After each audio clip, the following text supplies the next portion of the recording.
is the smooth part to cut through the tape.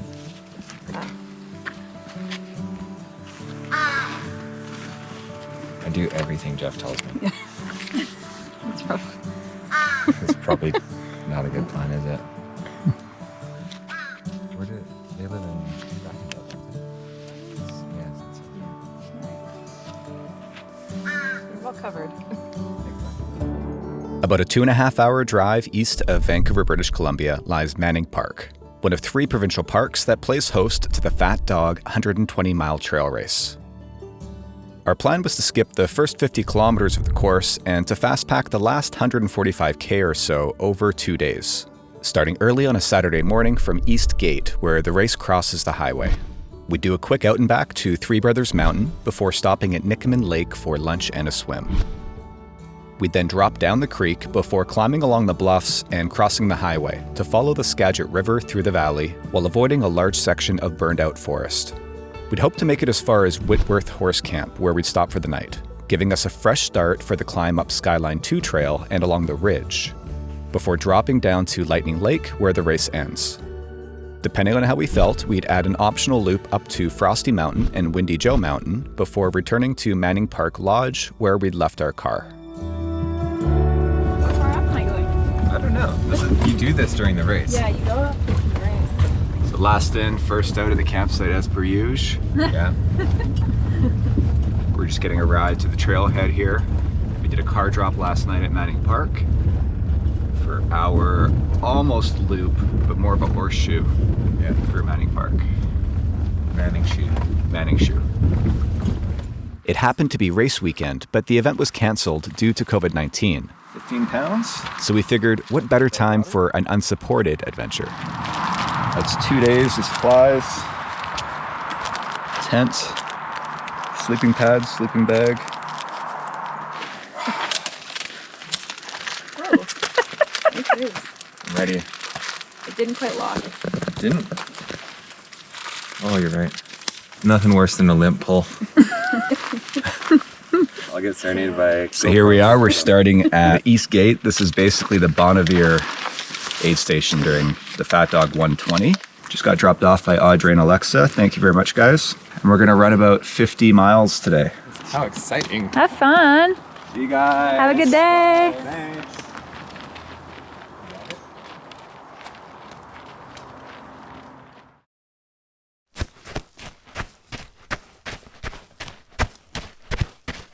Not even an hour in and we're already off course.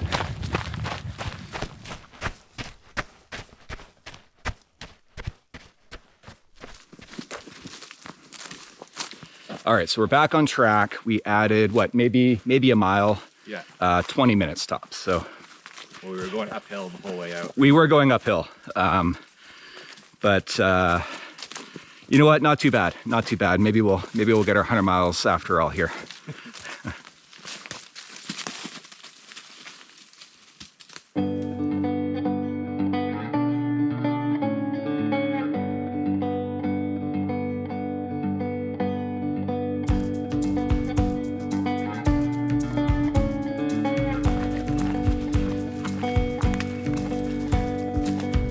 The organizers of the race, like so many of our local race organizations, contribute a lot of volunteer labor to help maintain the trails. But with the race having been canceled this year and Park Resources operating on a shoestring budget, this first section of trail had been left mostly untouched for quite some time.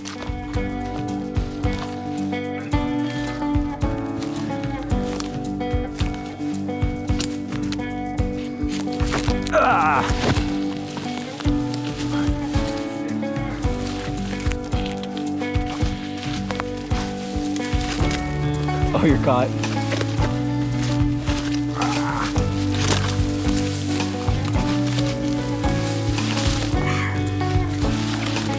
Just a bit of blowdown.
So we're on the Bonnevere Trail. It's quite beautiful.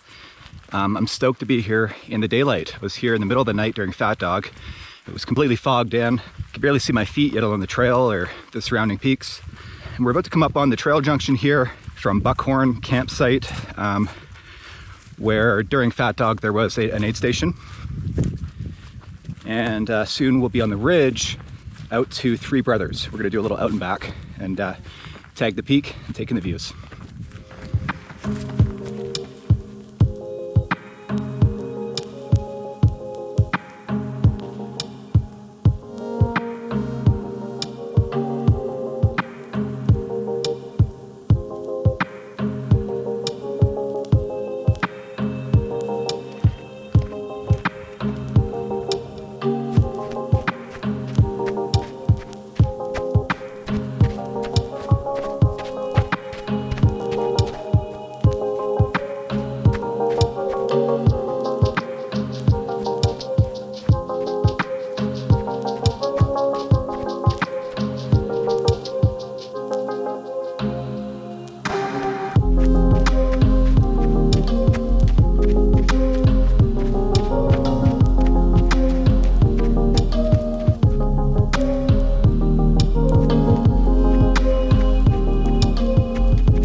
Yikes, it's busy.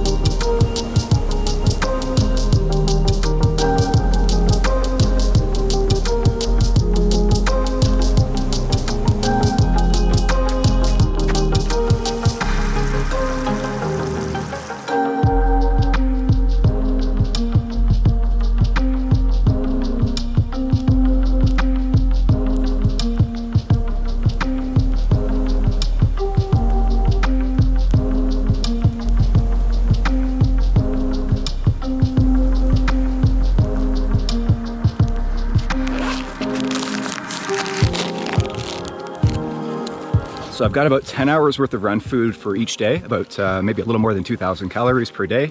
A combination of Cliff Bars, blocks, gels, some nuts and things as well. And we also have some dehydrated lunches we're gonna make here soon. Just some small ones from Nomad Nutrition, who it's a local brand. Really great vegetarian meals. They make for nice little 400 calorie lunches. And then of course we'll have a larger dehydrated meal once we stop later tonight.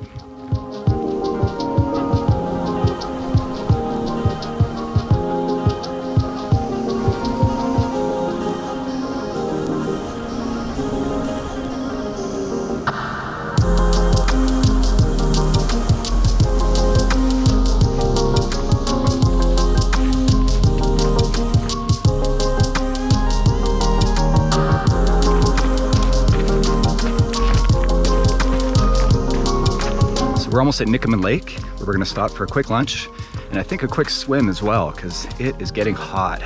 We've just got to drop all the way down to the lake. Oh, there you go, you can see it below.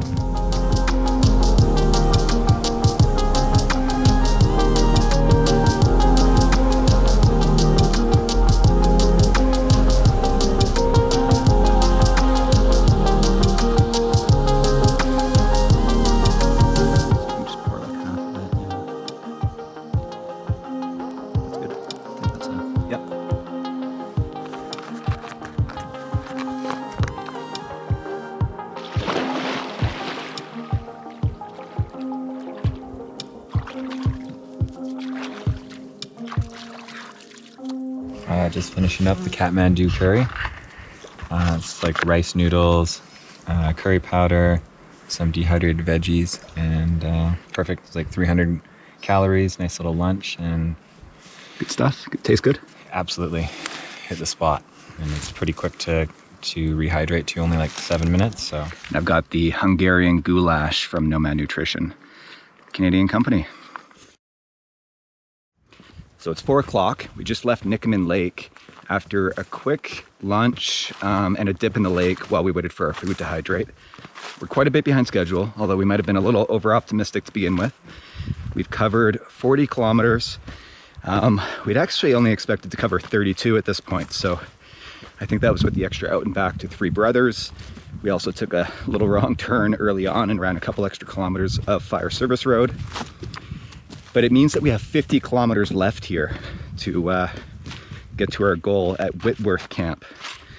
And we're hoping to get there by 10 o'clock at the latest. So that means we have to run a 6-hour 50K. Now it is mostly downhill, rolling, and then some gravel road.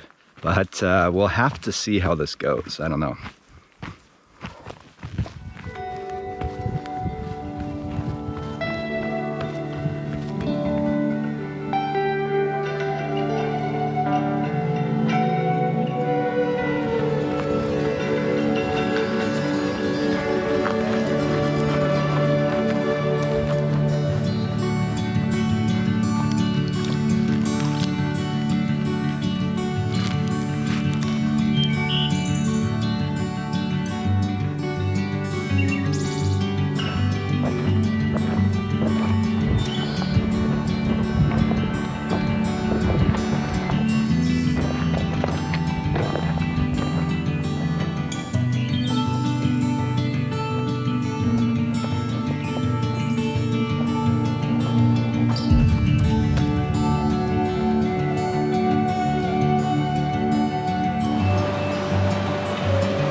Man, are we glad to have that section done with.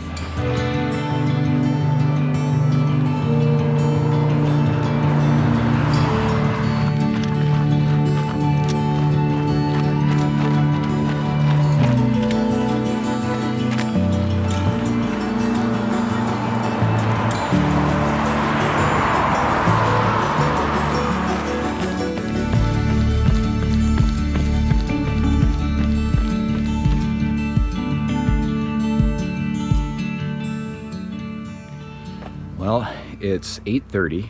I've been on feet for exactly 13 hours. Covered close to 67 kilometers with 2,400 meters of climbing. We've got a good 25 kilometers ahead of us of mostly flat trail and road to get to where we had planned to stop for tonight, which would put us over 90 kilometers for the day, but we'd be running into the night, probably 16, 17 hours maybe, maybe 15 and a half to 16 hours on feet. So we're gonna call it a day here instead. Tomorrow we've got some options to shorten our planned route, maybe taking out Mount Frosty, focusing on Windy Joe instead. There's a few things we could do.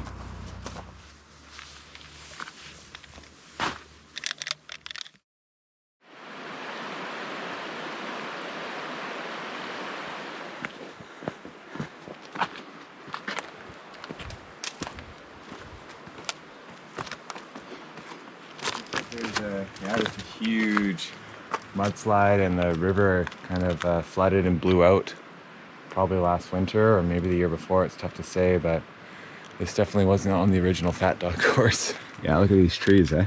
Wow. Okay, so day 2. We were on the trail by 7 a.m. this morning, up at 5:45, and we packed up and had breakfast. We had rolled into camp last night at 9, and we were in bed by 10, so we got a good almost 8 hours sleep. So we're feeling pretty good this morning. We've got a nice stretch of runnable trail here. We're expecting a bit of blowdown coming up, and then we're gonna hit the road for a while and then start the climb up Skyline Trail, where we were hoping to get to last night. So we're a little bit behind today, and we're going to adjust our plan accordingly.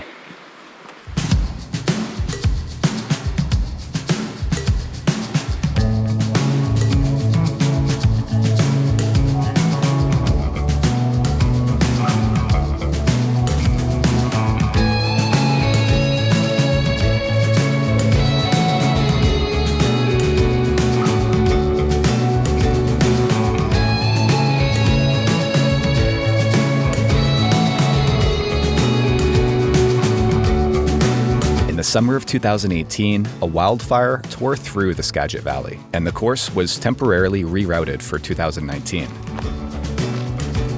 A volunteer crew had done quite a bit of work to clear out the debris in the weeks before we arrived, but we knew they'd only made it so far up the river and that we'd have to bail out onto a fire service road for the last 10K.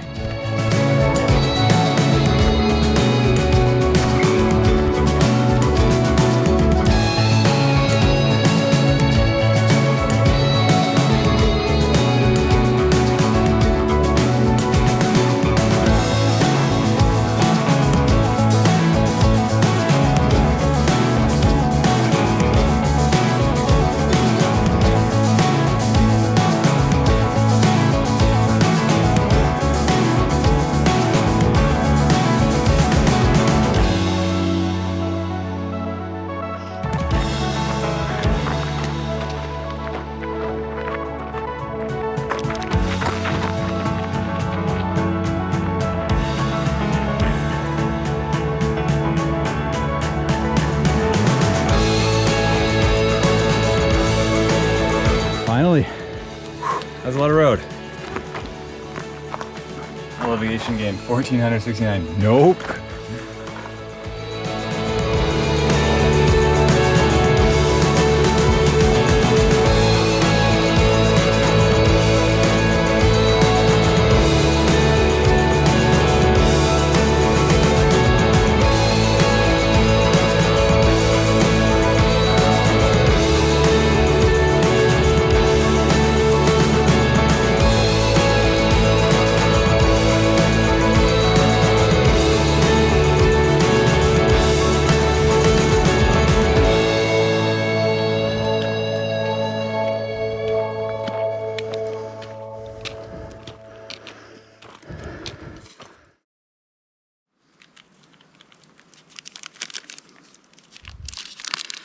We're about 3/4 up this climb. We're just stopping for a snack. Definitely feeling the miles from yesterday, but on the plus side, the bugs are getting a little bit better as we climb. I think we'll stop at Mowich for lunch.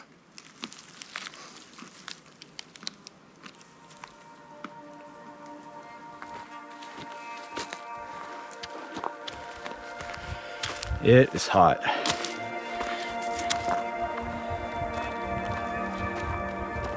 Oh yeah.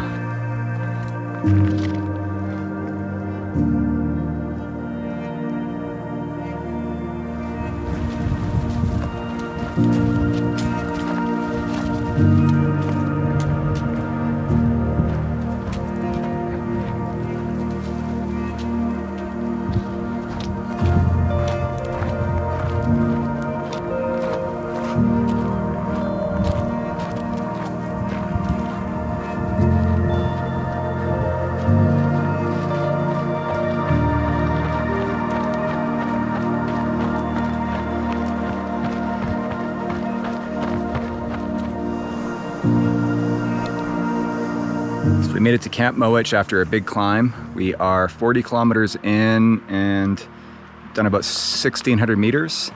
And we're pretty close to getting up on the ridge here on Skyline, which is going to be beautiful. We'll have awesome views and some really fun sort of rolling terrain. And then we'll be dropping all the way down to Lightning Lake. Mowich Creek is almost dry, but fortunately it's got just enough that we could cook lunch, and we're going to refill and maybe take a little bit of extra as well for this ridge because it's getting pretty hot out here.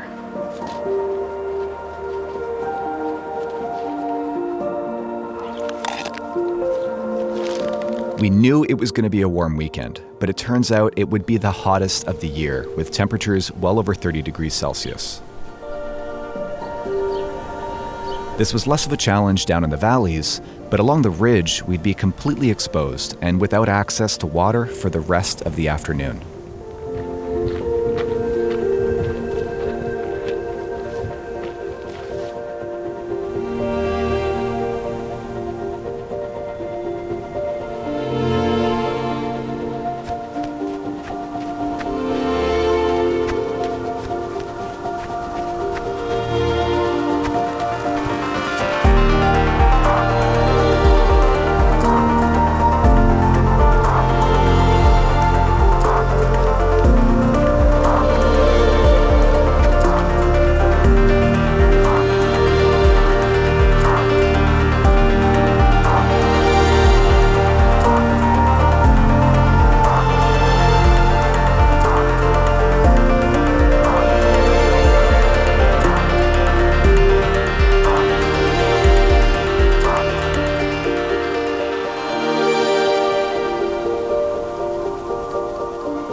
Adam and I were just talking about how much water we've drank these last 2 days.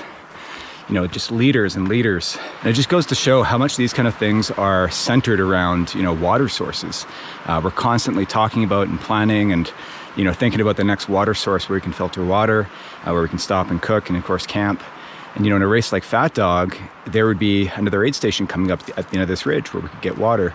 But, of course, we're out here on our own, and we're on our own for water until we get down to the lake. So, you know, it's a whole other consideration when you're doing these kind of fast packing adventures, these big backcountry things. And of course it changes from year to year and of course season to season. And, you know, even beta you might have that's a few weeks old might no longer be relevant. So it's just such a major consideration and something you can't take for granted. So this is the spot in the Fat Dog 120 where there's actually normally the Skyline 2 aid station, and just like right this little switchback in the trail, they'll set up with like a tarp and some food, and it's much needed at this point. I would say you're just gassed, and there's still quite a ways to go down to the lake and a few more full summits. So it's definitely appreciated last time I was here.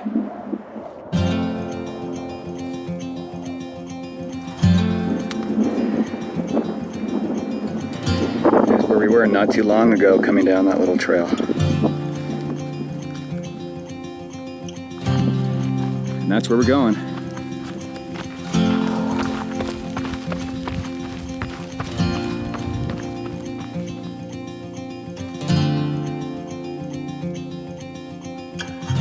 Man, that one's bigger than the first one. Yeah.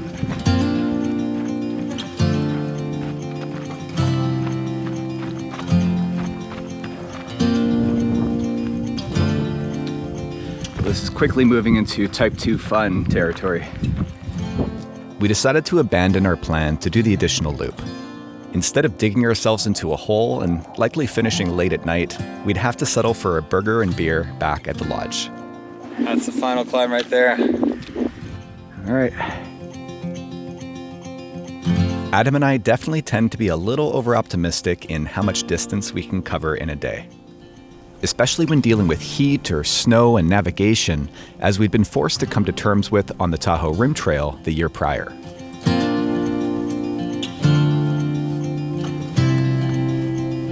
But while we like to aim high, it's never about having a perfect plan. We always have a plan B, a plan C, and even a plan D.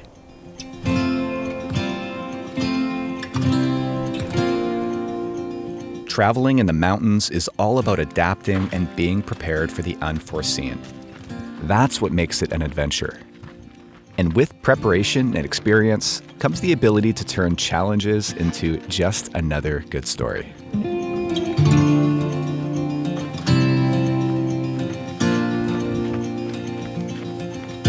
So during Fat Dog at this point, runners can see the finish line across the lake. You can hear the music. There's people cheering. Just pure adrenaline right to the finish line.